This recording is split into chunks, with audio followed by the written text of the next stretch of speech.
Trump trade deal ప్రకటన stock మార్కెట్లో జోష్ నింపింది. ట్రేడింగ్ సెషన్లో సూచీలు భారీ లాభాలతో ప్రారంభమయ్యాయి. సెన్సెక్స్, నిఫ్టీలు భారీ లాభాల్లో ట్రేడ్ అవుతున్నాయి. సెన్సెక్స్ 2648 పాయింట్ల లాభంతో 85,314 వద్ద ఓపెన్ అయింది. నిఫ్టీ 1220 పాయింట్లు పెరిగి 26,308 వద్ద సెషన్ మొదలుపెట్టింది. ఇక బ్యాంక్ నిఫ్టీ ఏకంగా 2792 పాయింట్లు పెరిగి 61,411 వద్ద ఓపెన్ అయింది.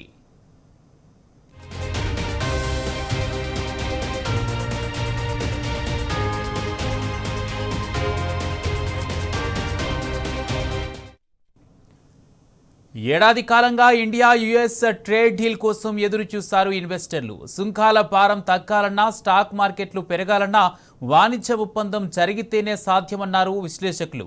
ఎట్టకేలకు ఈ విషయంపై ట్రంప్ కీలక ప్రకటన చేశారు. భారత్ యుఎస్ ట్రేడ్ డీల్ కుదిరినట్టు, సుంకాలను తగ్గిస్తున్నట్టు చెప్పారు. దీంతో మార్కెట్లో సూచీల ర్యాలీ కొనసాగుతోంది.